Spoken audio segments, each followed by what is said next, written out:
नमस्कार प्रिय साथियों। आप सब हमारे सभी आदरणीय पेंशन धारकों का हमारे इस YouTube परिवार में एक बार फिर दिल से स्वागत और अभिनंदन है। हम सच्चे मन से कामना करते हैं कि आप सभी स्वस्थ हों, सुरक्षित हों और अपने जीवन के इस महत्वपूर्ण और सुनहरे चरण को पूरे सम्मान, आत्मविश्वास और संतुलन के साथ जी रहे हों। दोस्तों, आज का यह विशेष कार्यक्रम सामान्य जानकारी से कहीं अधिक महत्वपूर्ण है, क्योंकि आज हम आपके सामने ऐसी बात रखने जा रहे हैं जो केवल एक समाचार नहीं, बल्कि देश के करोड़ों पेंशनर्स की उम्मीद, भरोसे और सम्मान से जुड़ी एक बड़ी चर्चा बन चुकी है। यदि आप EPS 95 पेंशन योजना के अंतर्गत पेंशन प्राप्त करते हैं, यदि आपके परिवार का मासिक खर्च इसी पेंशन पर निर्भर करता है और यदि हर महीने की शुरुआत आपके लिए नई आशा लेकर आती है, तो आज का यह विस्तृत विश्लेषण आपके लिए बेहद जरूरी है। इसलिए आपसे विनम्र अनुरोध है कि इस पूरी प्रस्तुति को अंत तक ध्यान से सुनें, समझें और इसे अपने अन्य साथियों तक अवश्य पहुंचाएं, क्योंकि यह विषय केवल आंकड़ों या घोषणाओं तक सीमित नहीं है, बल्कि यह आपके अधिकारों, आपकी गरिमा और आपके भविष्य की सुरक्षा से सीधे जुड़ा हुआ मुद्दा है। दोस्तों, पिछले कई वर्षों से देश भर में लाखों EPS 95 पेंशनर लगातार एक ही मांग को लेकर आवाज उठाते रहे हैं। उनका कहना रहा है कि जब महंगाई लगातार बढ़ रही है, जब दवाइयों की कीमतें तेजी से ऊपर जा रही हैं और जब रसोई का मासिक बजट हर महीने असंतुलित होता जा रहा है, तब न्यूनतम पेंशन की राशि इतनी कम क्यों रखी गई है कि उससे सम्मानजनक जीवन जीना ही कठिन हो जाए। लंबे समय तक न्यूनतम पेंशन लगभग 1000 के आसपास ही बनी रही और कई पेंशन धारकों को तो हर महीने केवल 1000 से 1500 के बीच ही पेंशन प्राप्त होती रही, जो आज के समय में किसी भी परिवार की आवश्यकताओं को पूरा करने के लिए पर्याप्त नहीं मानी जा सकती। ऐसे माहौल में जब वर्ष 2026 से जुड़ी नई चर्चाएं और संभावित अपडेट सामने आने लगे, तो स्वाभाविक रूप से पेंशनर्स के मन में उत्साह और उम्मीद दोनों बढ़ने लगे। हाल के समय में जो सबसे अधिक चर्चा में रही जानकारी सामने आई है, वो न्यूनतम पेंशन को बढ़ाकर 7500 प्रतिमाह करने और इसके साथ महंगाई भत्ता जोड़ने के प्रस्ताव से जुड़ी बताई जा रही है। इस खबर ने देश के अलग अलग हिस्सों में रहने वाले पेंशनर्स के बीच एक नई उम्मीद की भावना पैदा कर दी है। कल्पना कीजिए कि जो व्यक्ति अभी तक 1000 या 1500 में किसी तरह अपना महीना पूरा करने की कोशिश कर रहा था, यदि उसे 7500 की सुनिश्चित पेंशन मिले और उसके ऊपर महंगाई भत्ता भी जोड़ा जाए, तो उसके जीवन में कितना बड़ा परिवर्तन आ सकता है। यह केवल 5500 की साधारण बढ़ोतरी नहीं कही जाएगी, बल्कि यह आत्मसम्मान की पुनः स्थापना जैसा कदम होगा।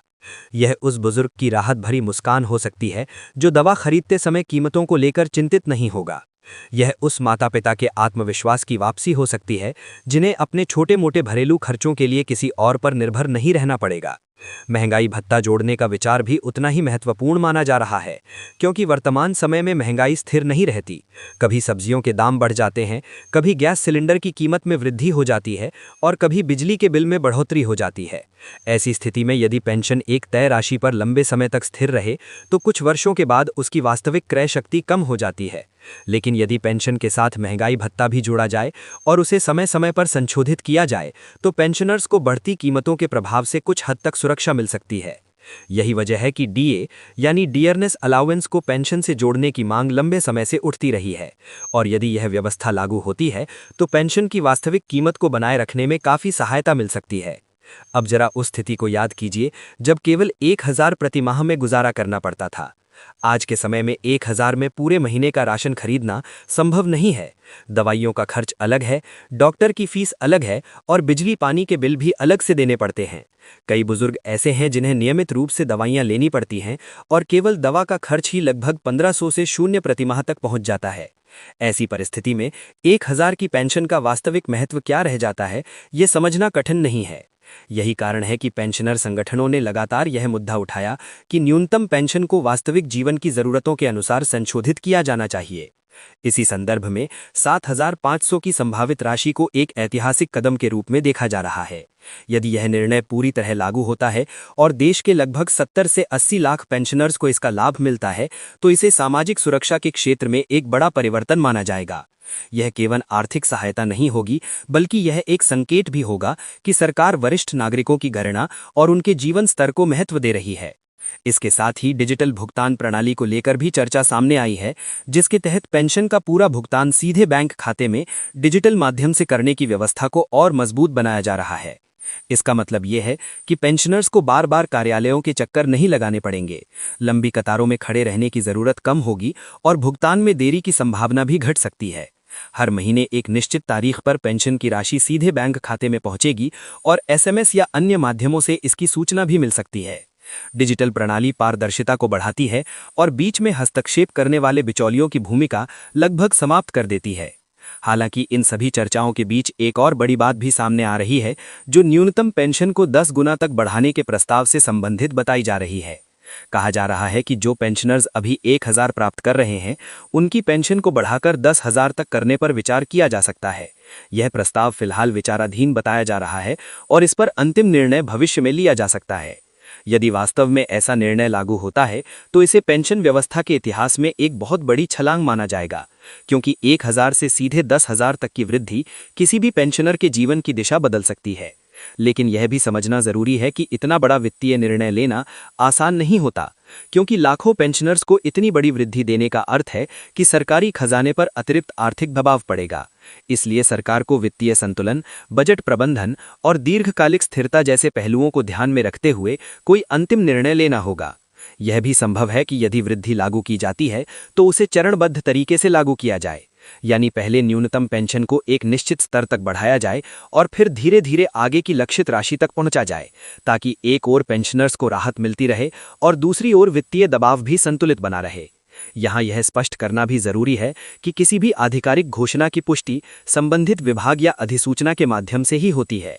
इसलिए पेंशनर्स को चाहिए कि वे केवल प्रमाणित स्रोतों से ही जानकारी प्राप्त करें और किसी भी अपुष्ट या भ्रामक संदेश पर तुरंत भरोसा न करें, क्योंकि सोशल मीडिया पर कई बार अधूरी या गलत खबरें तेजी से फैल जाती हैं, जिससे भ्रम की स्थिति पैदा हो सकती है।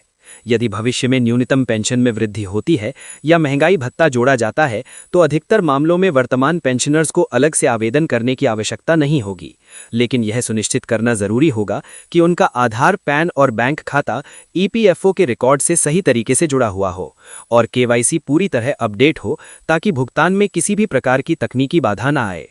दोस्तों, यह पूरा विषय केवल आर्थिक गणना का नहीं है, बल्कि यह उन लोगों के सम्मान से जुड़ा हुआ है जिन्होंने अपने जीवन के महत्वपूर्ण वर्ष देश की अर्थव्यवस्था को मजबूत बनाने में लगाए, जिन्होंने कारखानों में काम किया, निर्माण स्थलों पर मेहनत की और अब अपने बुजुर्ग जीवन में एक सुरक्षित और सम्मानजनक व्यवस्था की अपेक्षा रखते हैं।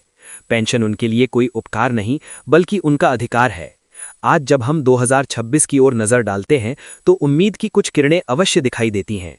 यदि 7,500 प्लस महंगाई भत्ता की व्यवस्था लागू होती है और आगे चलकर न्यूनतम पेंशन को और बढ़ाने पर ठोस निर्णय लिया जाता है, तो आने वाले समय में पेंशनर्स की स्थिति पहले की तुलना में बेहतर हो सकती है। हालांकि इसके साथ यह भी जरूरी है कि हम धैर्य बनाए रखें, आधिकारिक घोषणाओं का इंतजार करें और अपनी सभी जरूरी दस्तावेजों को समय समय पर अपडेट रखते रहें। अंत में मैं यही कहना चाहूंगा कि यह समय सतर्क रहने का है, एकजुट रहने का है और सकारात्मक सोच बनाए रखने का है। अपनी जानकारी को प्रमाणित रखें, किसी भी फर्जी कॉल या संदेश से सावधान रहें और अपनी पेंशन से जुड़ी हर नई जानकारी पर ध्यान बनाए रखें। हम आपके लिए इसी प्रकार विस्तृत और भरोसेमंद जानकारी लेकर आते रहेंगे, ताकि आप हर महत्वपूर्ण निर्णय से अवगत रहें और अपने अधिकारों को बेहतर तरीके से समझ सकें। आप सभी सम्मानित पेंशन धारकों को हमारा प्रणाम और हार्दिक शुभकामनाएं। आपका सम्मान, आपकी सुरक्षा और आपका उज्जवल भविष्य ही हमारी सबसे बड़ी प्राथमिकता है। इसलिए जुड़े रहिए, जागरूक रहिए और आत्मविश्वास के साथ अपने जीवन की इस नई पारी का आनंद लेते रहिए।